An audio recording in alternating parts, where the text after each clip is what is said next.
Hello， 大家好，我係 Angel。Hello， 大家好，我係 Elaine。歡迎大家收睇媽媽 ING。哇 ，Angel 好開心啊！我哋今集咧係我哋 channel 第一次邀請到嘉賓上嚟喎。冇錯。係啦，佢就係我嘅婦產科醫生，係啊，梁佩琪醫生，係俾啲掌聲。咁啊 Elaine 又再次嚟到你好熟悉嘅地方。係啊，冇錯啊。係啊，咁啊，其實咧我知道咧好多嘅人媽媽啦，咁我都係喺即係吹到兩條線之後咧，其實唔係好知道咧跟住落嚟咧係要面對啲乜嘢嘅。咁所以咧今集咧我哋特別咧邀請到劉醫生咧嚟同我哋分享下，其實成個孕期啦，由發現懷孕去到生產嘅過程咧，其實中間咧係要過幾多關嘅。冇錯，咁啊，因為都知道我哋驗咗兩條線之後咧，第一件事咧當然就要去報到咗先啦，即係要預約咗我哋嘅醫生啦，要話俾係啦對方聽啊，我哋即係可唔可以攞到懷孕證明書啦？咁之後其實下一步，劉醫生我哋應該係要做啲咩？係啦，要做啲咩檢查咁樣嘅咧？其實一開初就最緊要第一樣就確認咗個懷孕個狀況點先啦。因為其實咧就驗到兩條線咧，你就淨係見到你嗰兩條線啫嘛嚇，即係咧但係懷孕咧其實中間有好多即係唔知道佢懷孕個位置啱唔啱啦，亦都唔知道咧其實個 B 個狀況點。咁所以咧就第一步就最好係一個早期時候咧就確認咗個懷孕嘅情況係適合嘅，咁就最好啦。咁我哋通常都係通過超聲波去睇啦。咁我哋如果最理想就係見到個 BB 同埋即係個位置係啱嘅喺個子宮裏邊，咁我哋亦都確認到 BB 嘅 size 啦，跟住確認到 BB 嘅心跳啦，咁就最理想啦。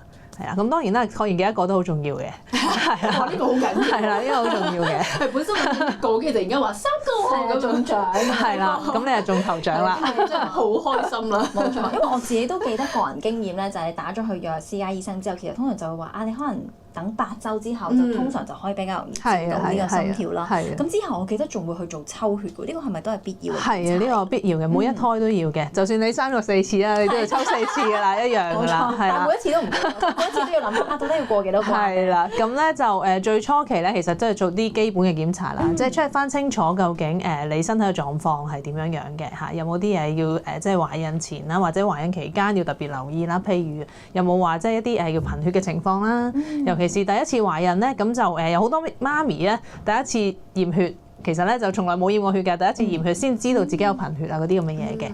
咁如果真係有貧血呢啲情況咧，其實都重要嘅喎，因為我哋要睇下究竟有冇地中海貧血嘅即係呢啲遺傳嘅問題啦。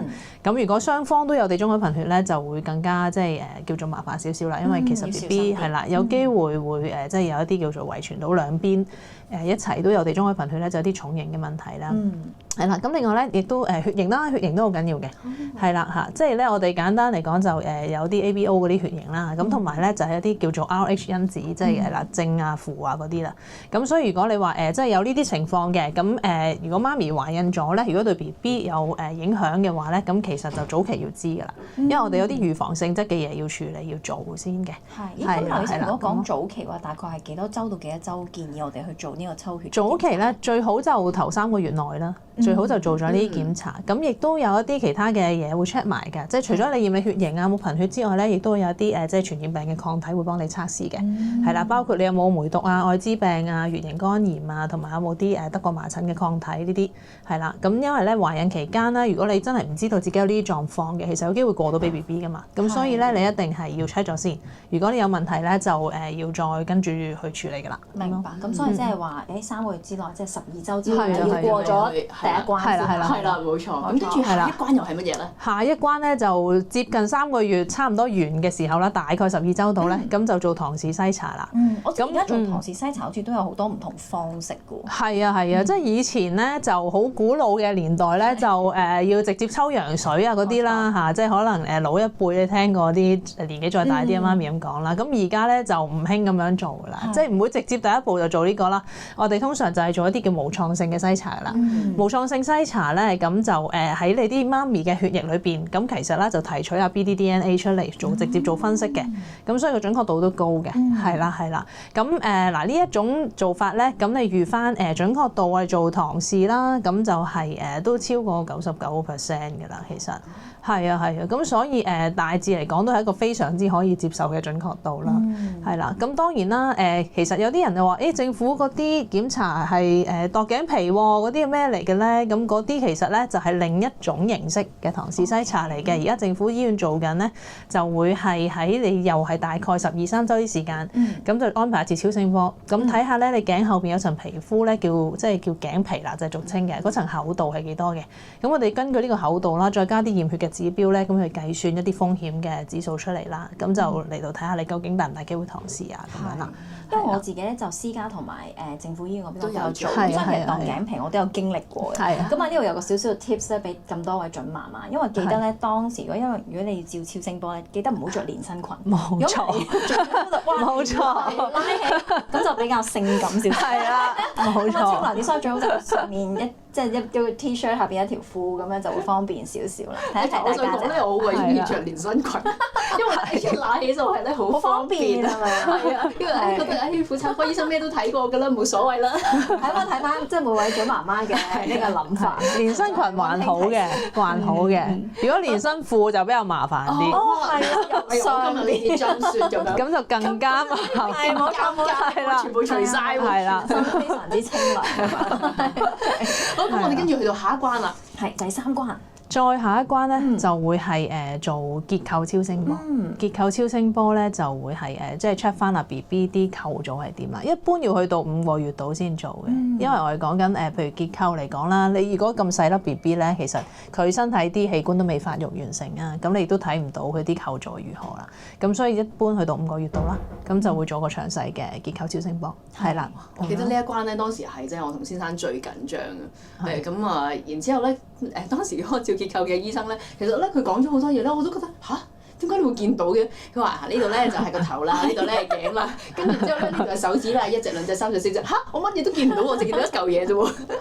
同埋我見到呢個係大髀嘅骨啦，呢個係小腿咁樣，跟住就會幫你數手指咯，即係仲要係手指腳趾係咪齊全啊？但係當時的確係經過咗呢一個照結構之後係真係成個心安定咗。係，因為其實就結構咧就比較外在，有陣時係比較外在啲，你會睇到嘅嘢啊嘛。咁即係你都會好即時就會睇得出嗰個問題咯。即係譬如最常見就係最擔心係啲兔唇啊嗰啲咧，係啦。咁就會都早啲知啦。起碼即係如果你話如果我都會繼續懷孕落去嘅，咁有啲人都會考慮繼續要㗎嘛 BB 係會。咁所以就起碼自己心理上有個預備咯，有個準備係啦。咁有陣時想知道嘅唔等於唔要佢嘅，即係可能多啲預備，多啲係啦，即係等你可以安排好咁樣。但係講起準備，我問下Elaine先，你會唔會喺照結構之前咧有冇啲咩嘅ready？我之前係啲媽媽 group 嗰度咧，我都唔知係真定假。啲媽媽 group 咧話照結構之前咧，咁就即係食啲甜嘢，跟住之後咧等 BB 開心啲係咪？係啊，跟住之後佢就會喐多啲，因為咧照結構嗰陣咧，即係可能個醫生即係上一次就會話佢匿埋咗啊，睇唔到啊。係㗎，會㗎。最好即係如果佢瞓咗覺嘅話咧，咁就睇得唔係咁清楚嘅。係啊，咁所以其實我都唔知係唔係嘅。咁但係啲媽媽 group 嗰啲就話食啲甜嘢啦，等佢精神啲 hyper 啲咁樣。同埋有陣時係即係譬如想睇佢嘅性別咧，有陣時醫生就可能話佢可能夾住咗，夾住啊，即係唔俾你睇，咁佢就會叫媽媽可能喐一喐佢嘅嗰個瞓嘅姿勢，咁希望可以轉一轉佢咁樣咯。咁呢個都係少少 tips 俾大家。係啊，雖然唔知係咪，都有少少根據嘅，都有少少根據嘅。因為你食完啲甜嘢嗰啲，你可能啲糖分係啦，咁就喺血液入邊多啲啦，咁啊可能都會即時可能過到少少糖分俾 BB 啦，咁佢就會醒神少少咁樣，有陣時會想喐下咁樣咯。係啊，都真係有根據嘅，大家記住啦。都可以食少少嗱，適可而止好啦，唔好食太多。係啦，要用腎糖尿。係啊，跟住就會影響我哋下一個。係啦，就係影響下一個關卡就係。呢一個位咧提一提少少嘢先，咁就係咧唔係每一個婦產科醫生咧都有做呢個照結構嘅。係。咁所以咧就如果大家係有需要嘅話咧，就記住早少少咧預約定即係你心儀嘅照結構嘅醫生啦。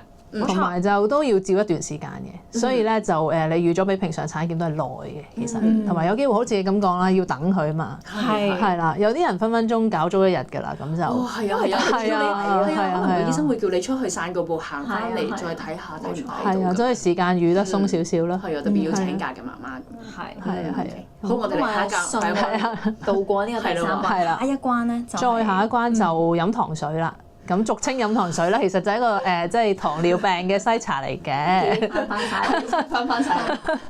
但係咧就其實唔係個個要做嘅，唔係個個要做嘅，因為咧其實我哋一般係講緊啲。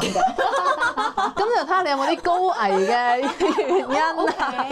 係啦呢個都係一個好好嘅提示，即係原來可能係啦要睇一睇自己嗰個係咪關唔關家族病事？係家族病歷咧係其中一個啦，即係譬如你直系親屬，你爹哋媽咪有糖尿病。 OK 係啦，咁好多人都話誒唔係啊，佢哋老咗先有啊嘛。我最基本上100% 嘅答案都係聽到呢個，佢哋老咗先有嘅啫喎，咁但係唔關事嘅。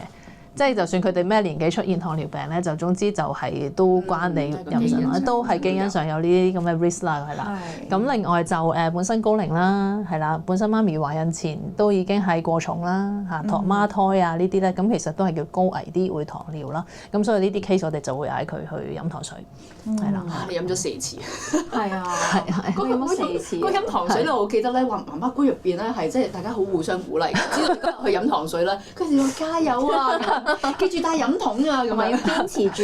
係啊，唔好嘔啊，千祈唔好嘔啊！仲要由頭嚟過。係啊，係啦。咁我就好記得，因為佢當日你又唔可以食早餐，咁你就要喺嗰個空腹咁樣。係啦，空腹嘅狀態去飲啦。咁所以我嘅 tips 咧就係盡快飲。係，即係唯快不破。你一拖得耐咧，嗰種唔舒服嘅感覺，嗰種好甜好甜嘅嗰種感覺咧，就會阻礙咗你完成呢個 task。我會形容佢一個任務啊！我當時仲自己帶咗飲筒去啊，聽媽媽 group 嗰啲分享咧。係咪真係有幫助？我覺得好似容易飲啲啊，即係好似好過酒咁樣成杯去飲咁樣。我係真係好似乾杯咁。我都係乾杯喎，其實我都飲過。嗱嗱聲係啊，係啊，我哋用速度嚟解決，冇錯。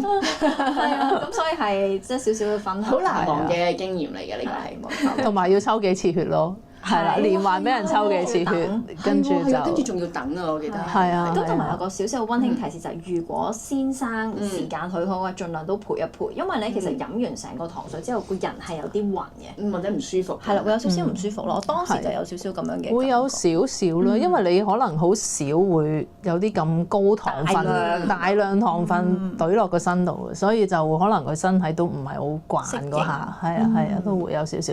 尤其是仲要空肚咁樣嚟飲咧係難頂嘅，其實有陣時係。冇錯，咁啊好唔容易啦，我哋又過咗一關啦，係啦，又過咗一關啦。咁啊第5關係咩咧？第5關咧就會係臨足月啦，臨足月嘅時候35週後，咁我哋咧就會做一個 B 型鏈球菌篩查啦。咁 B 型鏈球菌篩查咧就基本上每個都要做啦，呢個就冇得慳啦，亦都冇得 skip 㗎啦。係啦，咁我哋講緊係其實係喺陰道啦，同埋喺肛門嗰度攞啲化驗去驗嘅。咁呢隻菌咧有咩特別咧？就其實好常見喺女士嘅陰道裏邊。咁但係咧就一般唔會搞到你嘅。咁但係咧如果 BB 接觸到佢咧就搞到 BB 啦。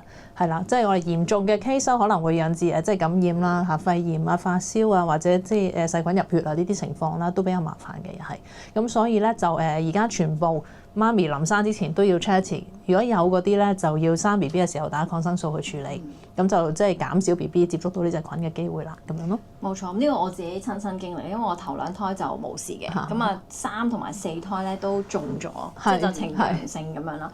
咁所以都唔知有冇相關係，因為之前我哋喺第2集都有分享過關於小朋友即係入咗呢個加護病房嘅問題啦。咁所以都係即係可能真係中咗 B 鏈嗰2個 BB 咧，佢出咗世，佢個呼吸嗰邊唞氣嗰邊其實真係少少係啦，冇錯。咁所以呢個都希望大家都平安可以順利度過。其實每一次產檢、每一次檢查都好唔容易，都好緊張、戰戰兢兢嘅，係啊。咁所以都希望大家都可以過5關斬6將，然之後咧順利有呢一個好好嘅產程啦，然之後咧可以好開心見到你哋嘅小朋友啦。係啦，咁今集咧我哋好多謝晒啦，Dr. Amy Lau 咧就嚟到我哋呢個節目嗰度同我哋分享咗咁多咁有用嘅資訊啦。咁我哋下一集咧繼續有 Dr. Lau 同我哋分享嘅。